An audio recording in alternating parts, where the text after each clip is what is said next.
तो आज हम बात करेंगे डॉक्टर सुनील मंत्री के केस की।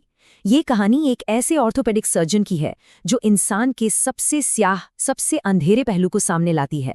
इसमें भरोसा है, धोखा है और एक बहुत ही पेचीदा जुर्म है। तो चलिए सीधे चलते हैं मध्य प्रदेश और कहानी की शुरुआत करते हैं उस एक पल से जहां सब कुछ बदल गया। पुलिस की एक बिल्कुल रूटीन सी विजिट थी जो एक खौफनाक सपने में तब्दील होने वाली थी। तो आखिर हुआ क्या था? पुलिस को उस घर के अंदर ऐसा क्या मिला जो इतना हैरान करने वाला था?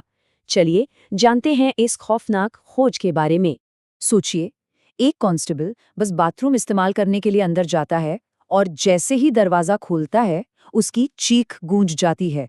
जो सीन उसके सामने था वो किसी के भी रोंगटे खड़े कर दे। बाल्टियों में, एसिड में इंसानी शरीर के टुकड़े गल रहे थे। एक कटा हुआ सर अलग पड़ा था और हर तरफ सर्जिकल टूल्स और खून ही खून। 500 से भी ज्यादा टुकड़े। ये कोई आम कत्ल नहीं था, ये एक बहुत ही क्रूरता से और पूरी प्लानिंग के साथ की गई हत्या थी। ये नंबर ही अपने आप में काफी कुछ कह जाता है। तो पुलिस के दिमाग में सबसे पहला सवाल क्या आया होगा? यही कि क्या ये सारे टुकड़े एक ही इंसान के हैं या उनका पाला किसी सीरियल किलर से पड़ा है जो अलग अलग लोगों को मार रहा है। इसके बाद पीड़ित के परिवार को पहचान के लिए बुलाया गया। उस एसिड से भरी बाल्टी में अपने ही परिवार के सदस्य का सिर देखना कितना मुश्किल रहा होगा। वीरेंद्र की पत्नी पूरी तरह से टूट गई थी, लेकिन फिर भी उसने हिम्मत दिखाई और अपने पति के बाएं कान में पहनी बाली से उसकी पहचान की। हाँ, ये शव उनके पति वीरेंद्र का ही था।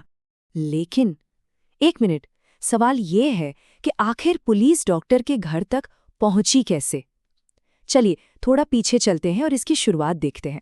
तो बात है 5 फरवरी की सुबह की। पुलिस को एक कॉल आती है, एक मामूली से झगड़े की।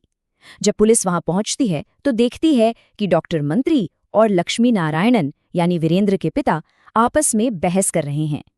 नारायण ने शिकायत की कि उनका बेटा, जो डॉक्टर का ड्राइवर था, 2 दिन से लापता था और डॉक्टर कुछ भी साफ साफ बता नहीं रहे थे। और यहीं से शुरू हुआ डॉक्टर का झूठ का खेल। उसने पुलिस को कैसे गुमराह करने की कोशिश की, चलिए देखते हैं। पुलिस ने जब सवाल जवाब शुरू किए तो डॉक्टर इतने शांत थे, इतने कॉन्फिडेंट थे, उन्होंने सीधे सीधे मना कर दिया, ऐसे जैसे कुछ हुआ ही ना हो। बिल्कुल एक शातिर और ठंडे दिमाग वाले संदिग्ध की तरह। डॉक्टर ने तो कहानियों की लाइन लगा दी। पहले बोला एसिड तो ड्राइवर ने खरीदा था, फिर बोला वीरेंद्र ने पैसे चुराए थे, उसके दोस्तों ने मारा होगा और मुझे फंसा रहे हैं। एक के बाद एक झूठ। लेकिन पुलिस के पास सबूत थे, सीसीटीवी फुटेज जिसमें डॉक्टर खुद एसिड खरीदते दिख रहे थे और फोरेंसिक रिपोर्ट। उसके हर झूठ का पर्दाफाश हो रहा था।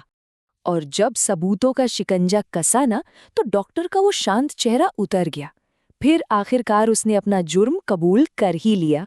कबूल तो कर लिया, लेकिन सवाल यह है कि आखिर इतनी बेरहमी से कत्ल किया क्यों? अब हम कैसे से क्यों की तरफ बढ़ते हैं और इसके पीछे का मकसद सच में हैरान करने वाला है।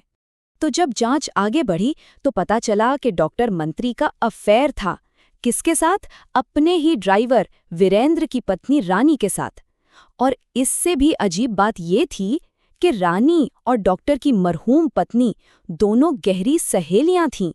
ये कहानी अब और भी पेचीदा हो रही थी। तो हुआ ये कि वीरेंद्र को अपनी पत्नी पर शक हुआ। उसने सबूत जमा करने के लिए उसके फोन में कॉल रिकॉर्डिंग ऐप डाल दी और जब उसके हाथ रिकॉर्डिंग्स लगीं तो उसने डॉक्टर का सामना करने के बजाय उसे ब्लैकमेल करना शुरू कर दिया। और बस यही फैसला उसकी मौत की वजह बन गया। अब ये केस पहुंचा कोर्ट और कोर्ट में एक ऐसा ट्विस्ट आया जिससे लगा कि ये पूरा केस शायद बिखर जाएगा। कोर्ट में वीरेंद्र की पत्नी रानी, जिसने डॉक्टर के साथ अफेयर किया था, उसने सबको चौंका दिया। उसने गवाही दी कि कत्ल की रात डॉक्टर उसके साथ था। ये तो डॉक्टर के लिए एक परफेक्ट बहाना था। सोचिए जरा, एक पल के लिए लगा कि बस गेम ओवर, केस खत्म। रानी की गवाही, ऊपर से वीरेंद्र के फोन से भेजा गया फेक लोकेशन डेटा, प्रोसिक्यूशन के लिए ये बहुत बड़ी मुश्किल थी। लेकिन तभी प्रोसिक्यूशन ने अपना आखिरी दाव चलाया। एक ऐसा सबूत पेश किया जिसका डॉक्टर के पास कोई जवाब नहीं था। और वो सबूत था डीएनए। फोरेंसिक टीम को वीरेंद्र के शरीर के टुकड़ों पर डॉक्टर मंत्री का डीएनए मिला। उनकी लार, उनके स्किन सेल्स, उनके नाखूनों के हिस्से। इससे ये साफ हो गया बिना किसी शक के कि डॉक्टर ने ही शरीर के टुकड़े किए थे। उसका बनाया हर बहाना, हर कहानी सब झूठ साबित हो गई। तो इतने ड्रामे, इतने झूठ और इतने पक्के सबूतों के बाद आखिर फैसला क्या हुआ? डीएनए सबूत के दम पर अदालत ने डॉक्टर सुनील मंत्री को कत्ल का दोषी पाया और उम्र कैद की सजा सुनाई। हाँ, इसे रेयरेस्ट ऑफ रेयर केस नहीं माना गया, इसलिए उसे मौत की सजा नहीं हुई। लेकिन ये केस एक बहुत ही परेशान करने वाला सवाल छोड़ जाता है।